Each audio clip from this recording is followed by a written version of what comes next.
Happy New Year and welcome to the Talking Texas Rangers podcast. As always, I'm your host, Lauren Elise. Today we're diving into all the latest offseason news. Before we do that, give me your thoughts on all the topics we cover in the comment section below. And let's dive into today's first topic. We're going to play a game, true or false. We're going to dive into a topic and determine whether it's true or false. Right off the bat, Rangers need three things to happen to contend for the AL West title. Does Jacob deGrom have to repeat his stellar 2025 season? Here are some of the true and false statements that may define the Rangers' success this year as they chase another pennant. Jacob deGrom has to make at least 30 starts again. The flame-throwing right-hander from Florida was named the Players' Comeback Player of the Year after a remarkable 2025 that saw him make an even 30 starts and turn in a 12-8 record. deGrom registered 172.2 innings, pitched with a .297 ERA, 185 strikeouts, and a .92 whip. He led the way as the staff set a franchise record by leading MLB with a .347 teen ERA, but with the continued emergence of first-round pick Jack Leiter, Nathan Eovaldi, likely to suffer fewer injuries and pitching more than 130 innings as he did in 2025, deGrom doesn't have to carry the load this season. Jacob Latz is also poised to move into the fourth spot to add more depth to the rotation. All these factors lead us to believe that if deGrom can avoid serious setbacks and hit 25 starts, the staff should be fine. The Rangers still need to be wary of deGrom's pitch count and manage his workload accordingly. So that is going to be false. deGrom does not need to match his performance in 2026. Next, Corey Seager needs to play in 140 games at an MVP level. Seager has played at least 145 games only 3 times in 10 full seasons. In each of those instances, he has turned in MVP caliber years while playing Gold Glove level shortstop. In the 2023 World Series winning season, Seager would have won the AL MVP if Shohei Ohtani hadn't had an otherworldly campaign of his own. After his injury-plagued 2025 season, it has never been clear that the Rangers' offense goes as Seager goes. He is due for a 40 home run, 100 RBI season, hitting out of the 3-hole. It is high time for the All-Star to earn his hefty salary and anchor the lineup once again. So this one is true. True or false? The Rangers need a true closer before they break camp in late April. Last season, the Rangers went through a litany of inconsistent closers before settling on the now-departed Sean Armstrong. Chris Young, Skip Shoemaker, and Ranger fans know that they cannot afford to roll the dice without a proven closer again in 2026. Unfortunately, the organization has sat on the sidelines this offseason, while true closers like Pete Fairbanks, Edwin Diaz, and Kenley Jansen have already signed elsewhere. Free agent Danny Colomb is still available and could be had cheaply, but he is not a bona fide slam-the-door kind of hurler. The Rangers were fortunate not to have more blown saves than they did in 2025, given the instability of the back end of the bullpen. They need to shore up their end-of-game situation if they plan on holding to leads late and challenging for the AL West. So that is true. Now we're going to project the 2026 Texas Rangers Big Three starting pitchers' stat lines. The Rangers pitching staff was terrific in 2025. In fact, their MLB leading .347 ERA was the best in club history, and the only thing that kept the team in the hunt, while the offense was inconsistent at best.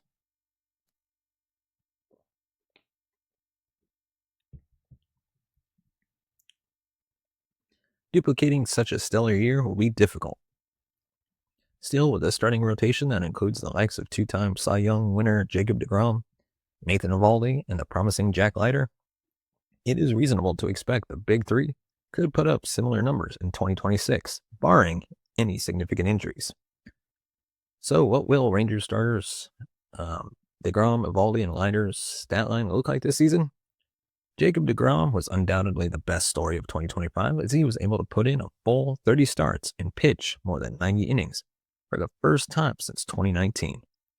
Knock on wood, the 37-year-old will be able to do the same this season and put together another Cy Young caliber campaign. Jacob deGrom's projected 2026 stat line, 14-7, 3.02 ERA, .098 whip, and 165 strikeouts in 168 innings pitched. deGrom's win total, like Eovaldi and Leiter's, is predicated, I should say, on the Rangers' offense being better than it was last season, which isn't asking very much. Nathan Eovaldi was right in the mix for the Cy Young last season, along with Tariq Skubal and Garrett. Until a late season sports hernia injury sidelined the right-hander before he could pitch enough innings to qualify for the award.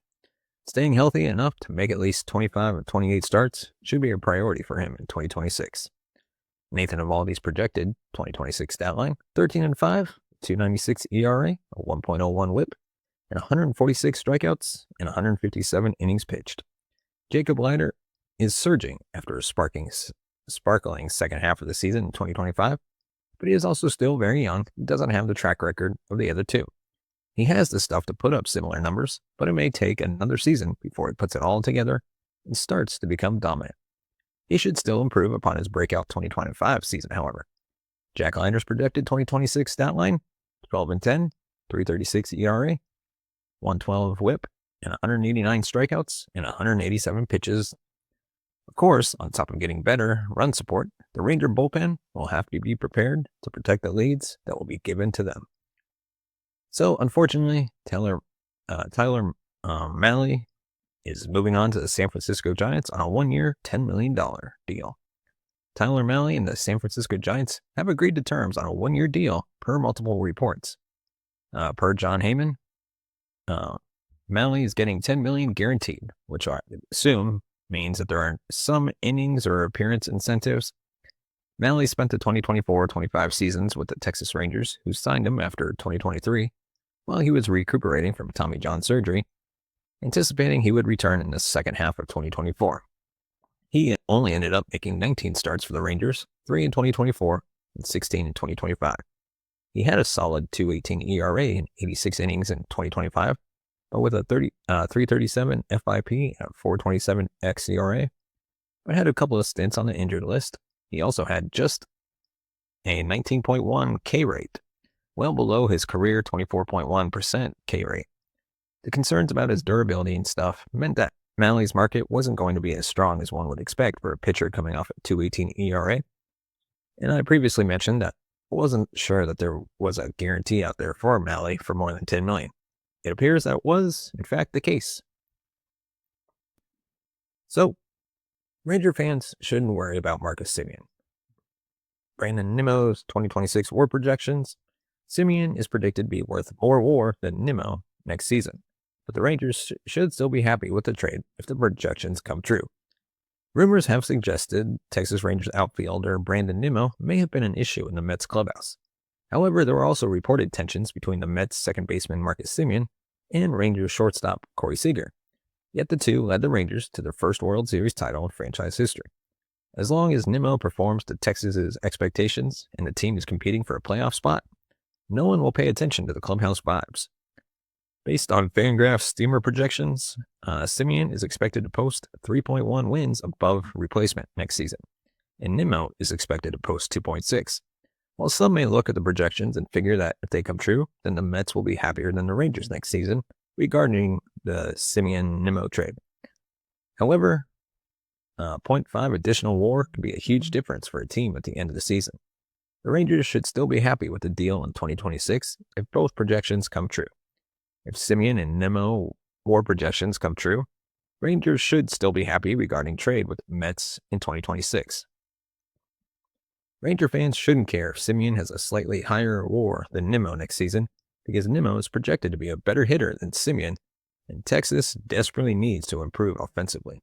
Despite leading the league in ERA, 3.47, the Rangers finished the 2025 campaign with an 81-81 win-loss record due to a lack of offensive production.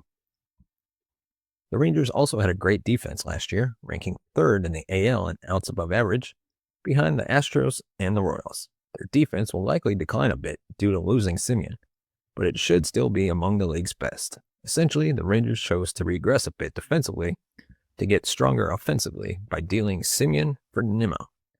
Per Fangraphs, Nimmo is projected to hit 256, 336, 428, with 23 homers, 71 RBI, and 10 stolen bases.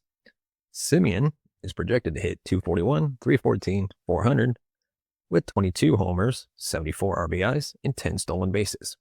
Let's hope Nimmo's projection comes true, as it did significantly improve the Rangers' offense.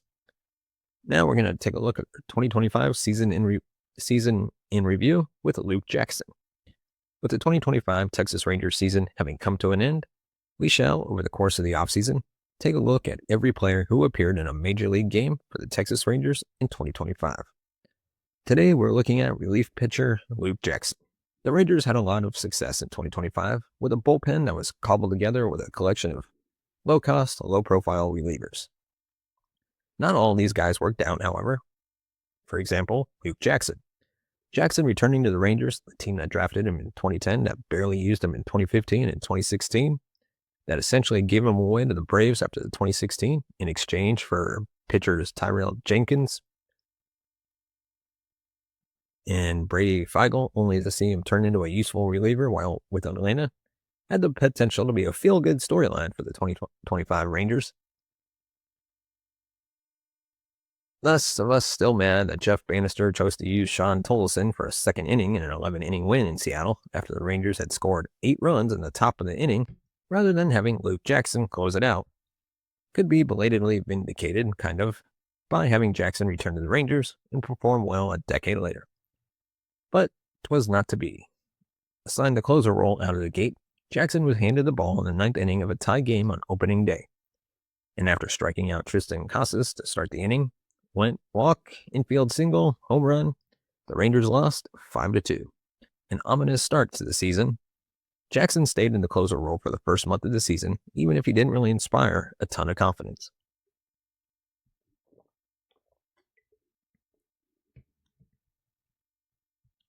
He lost the closer role after a pair of especially frustrating outings in late April. The first was a one-pitch loss in San Francisco in a game where Heliot Ramos came all the way around to score via a walk off Little League home run on a weak infield chopper, courtesy of throwing errors by Jackson and Jake Berger. In a season full of ignominious defeats, this was one of the most ignominious of them all.